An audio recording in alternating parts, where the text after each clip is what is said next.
6 a.m. in Adelaide. We're about to set off on an epic 3,000 kilometre road trip to Airlie Beach in Queensland's Whitsunday Islands. This adventure was a last-minute decision the week before Christmas. Therefore, most of the accommodation was already fully booked according to booking.com, but we still managed to find some pretty cool places to stay. So let's go. One of the big advantages of a journey through rural Australia is the lack of traffic, which does make for a relaxing and enjoyable driving experience. The only times we encountered traffic were in Dubbo and arriving on the Gold Coast. It would be remiss of me to pretend that the first leg of our adventure was memorable. You won't encounter the Grand Canyon or Stonehenge. Instead, you get to enjoy hundreds of kilometres of dry, sunburnt scrub. Our route took us through the South Australian country towns of Mount Barker, Murray Bridge, Tailem Bend and Lameroo. After 3 hours, we crossed the border into Victoria at Pinaroo. If you were planning to do this trip in reverse, starting from Queensland, a better option than staying in Adelaide would be to stay at the Monarto Safari Park, which is en route and less than an hour from South Australia's capital. A brand new luxury resort should open soon. It's the largest free-range safari park in the world outside of Africa. When you enter Victoria, the roadsides remind you of all the things you're not allowed to do there. Fortunately, we avoid the dark, oppressive metropolis of Melbourne and pass through country Victoria instead, which is quite delightful. This part of the journey took us through Murrayville, Underball, Walpiup and Uyen, before crossing the New South Wales border in Tulibuk at 2 p.m. It was still another 7.5 hours until our first stop for the night in Dubbo.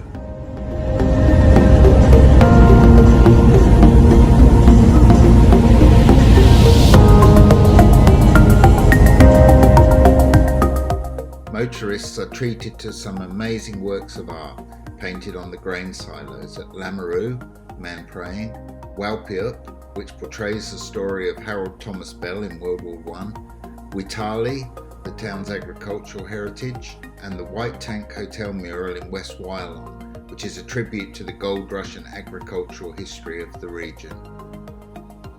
From Balranald, we headed to the Hay Plain, a never-ending 126 kilometres of scrubland. By now, temperatures had climbed to 36 degrees.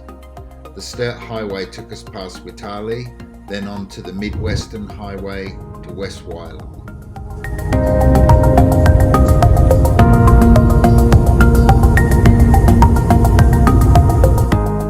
It's a long 3-hour drive from West Wyalong to Dubbo, but Parkes Observatory is on the route, made famous by the Dish movie and its role in the first moon landing, when Richard Nixon used a landline to call the moon.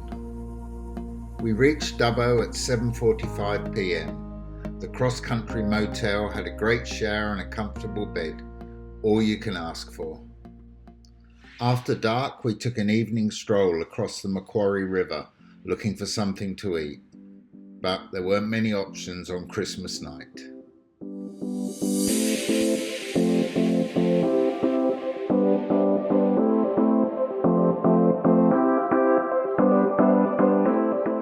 Making another early start, we left Dubbo at 6:20 a.m.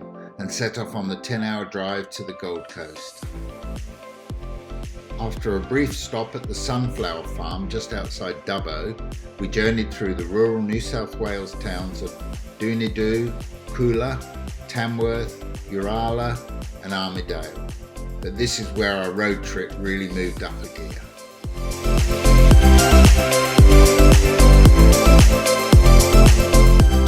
Armidale Road winds through Cathedral Rock and Nimboy Binderay National Parks, which offers some of the most beautiful and enchanting scenery you will find anywhere in Australia.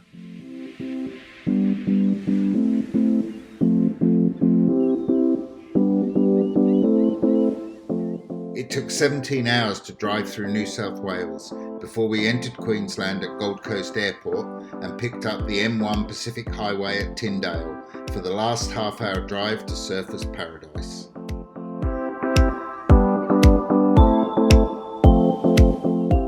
We checked into the Beachcomber Apartments at 4:30 p.m. for 2 nights.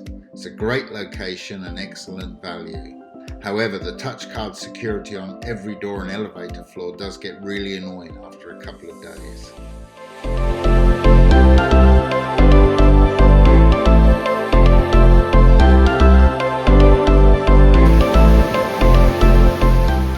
Surfers Paradise was once a haven for tanned, blonde-haired surfers. Now it's a haven for tanned people with altogether different beach habits. It's 10 years since I was here last. The transformation was staggering.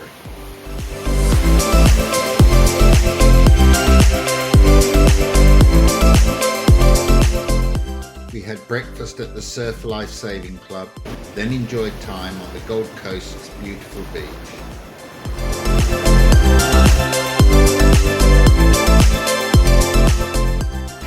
Here we are on the Gold Coast. Absolutely beautiful part of Australia.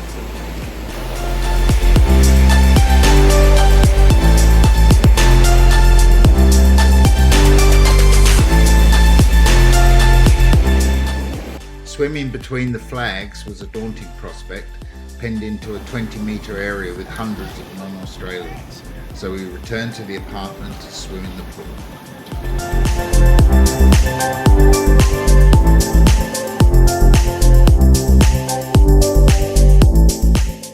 In the evening we found an American-themed bar called Cowboys, which had a great atmosphere, and also checked out the Casa Brazil Cafe across the Nerang River on Chevron Island for caipirinhas, pastels and cassava chips. The following day, we relaxed at the Airlie Beach Club rooftop bar, which had a chilled vibe and laid-back music.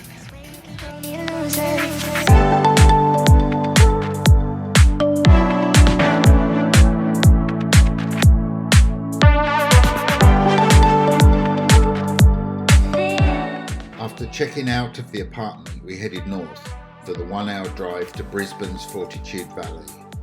Now, Brisbane has a weird road system of tunnels, which Google Maps struggles with. It could be driveway error, of course.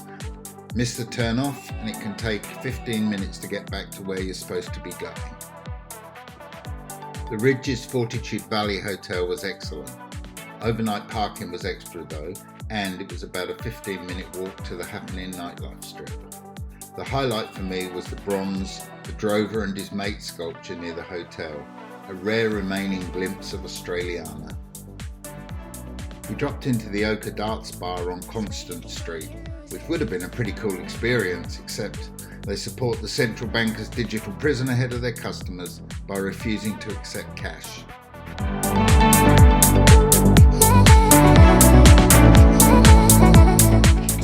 After walking to the Fortitude Valley Entertainment Strip, which was like visiting a third world country where English was the second language, we returned to Wing House Sports Bar near the hotel to avoid a torrential downpour.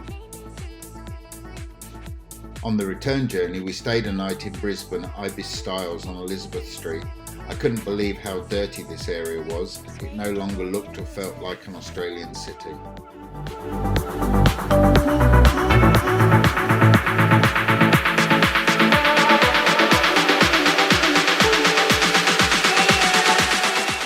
The following day we set off for the Sunshine Coast, somewhere I had never visited previously.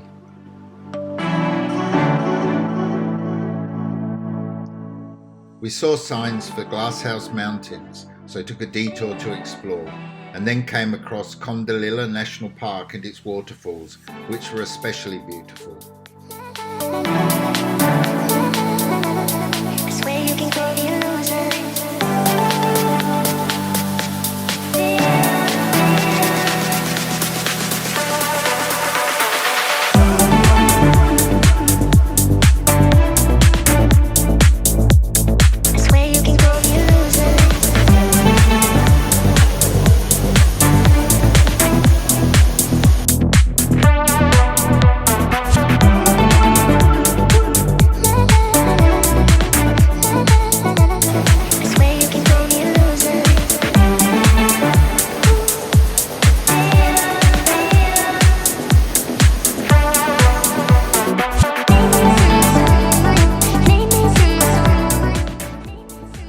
checking into the Sunshine Coast Motor Lodge at Whitsunday, I was looking forward to a swim in the motel pool, which looked divine in their photos, only to find it hadn't been cleaned, which was pretty slack from the owner on such a hot day.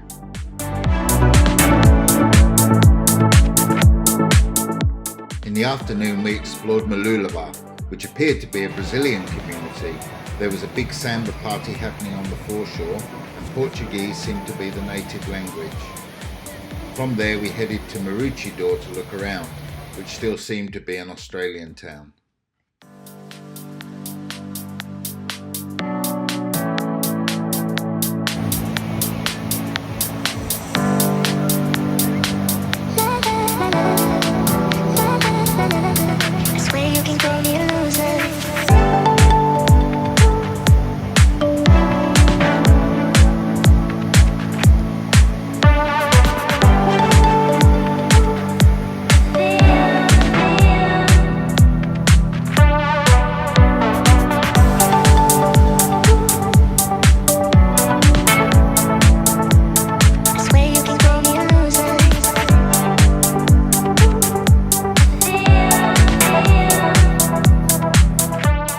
After a long, adventurous day, we walked to the local Whitsunday pub for dinner and a good festive season atmosphere.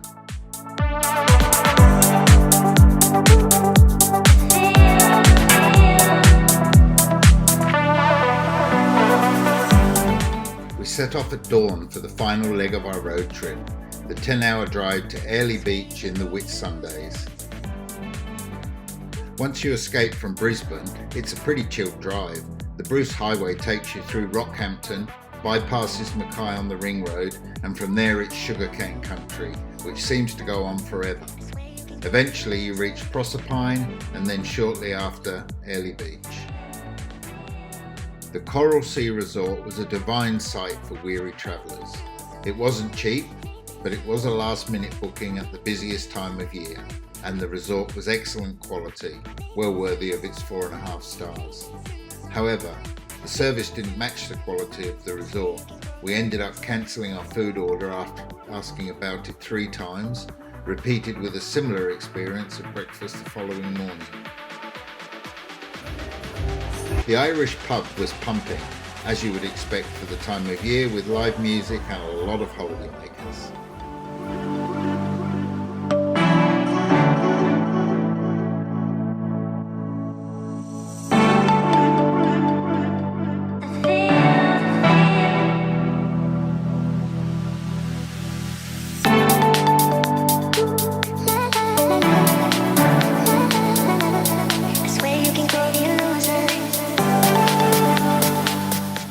The resort is an easy 10-minute walk to the town of Airlie Beach. It was our first time in the Whitsundays, and it's an idyllic location. Gorgeous beaches, hot tropical weather, and stunning vistas wherever you look. Swimming in the warm, inviting sea is not advisable for several months of the year due to the stingers, jellyfish. On New Year's Eve, we explored the town, visited Cedar Creek Falls, and then prepared to welcome in the new year at sea aboard the Chimera catamaran.